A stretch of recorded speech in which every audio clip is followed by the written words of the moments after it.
Hello, everyone. Today, let's learn about the construction of subgrade protection and reinforcement works. Retaining wall. Firstly, let's understand what a retaining wall is. A retaining wall refers to a structure that supports the subgrade fill or slope soil, preventing the deformation and instability of the fill or soil. In the cross-section of retaining wall, the part in direct contact with the supported soil mass is called the wall back. The free part opposite to the wall is called the wall surface. The part in direct contact with the foundation is called the foundation base.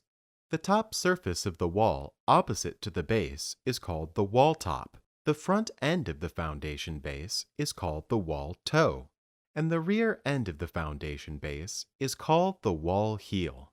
A retaining wall consists of a foundation, wall body, drainage holes, and expansion joints. Next, let's learn the classification of subgrade protection. 3-1-1.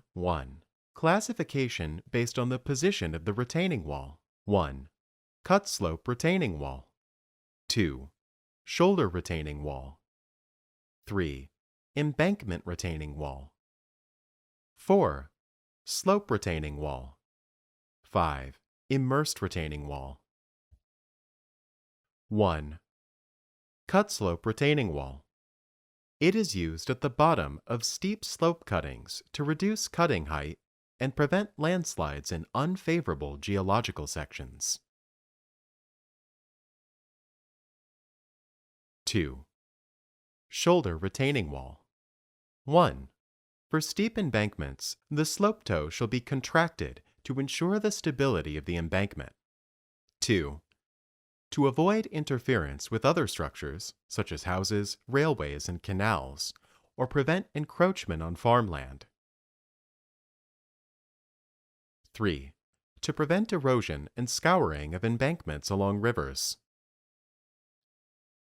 3. Embankment retaining wall. It is used when the terrain is limited and it is necessary to contract the slope toe, preventing steep embankment from sliding down.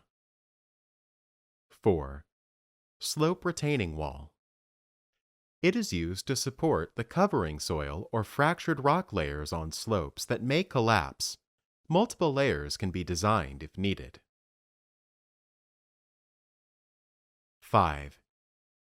Immersed retaining wall. It is used for embankment along the river, and it is necessary to shrink the slope toe or prevent water from scouring. 3-1-2. Classification based on the structural form of the retaining wall. 1. Gravity retaining wall. 2.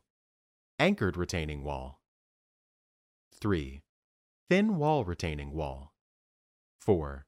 Reinforced earth retaining wall. 5. Soil nail, nailing soil, retaining wall. 6.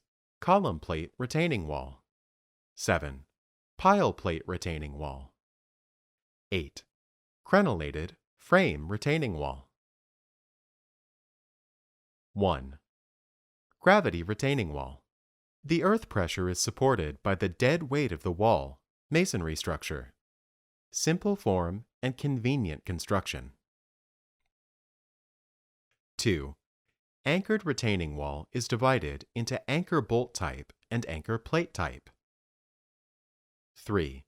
Thin wall retaining wall is divided into cantilever and counterfort types. 4. Reinforced earth retaining wall. A flexible retaining wall composed of reinforced bars, panels, and fills. 5. Soil nail, nailing soil retaining wall. 6. Column plate retaining wall, composed of columns, panels, and unloading plates. 7. Pile plate retaining wall, composed of pile foundation and barrier. 8. Crenellated frame retaining wall. It is composed of longitudinal bars and transverse bars anchored to each other. 3-1-3. Classification of retaining walls. Based on mechanics, retaining walls are classified as rigid, flexible, or temporary support retaining walls. 314. Classification of retaining walls. Based on materials, retaining walls are classified as reinforced concrete retaining walls, stone concrete retaining walls, concrete retaining walls, mortar, dry, stone retaining walls, assembled retaining walls, and other material retaining walls. That's all for today's class. Thank you.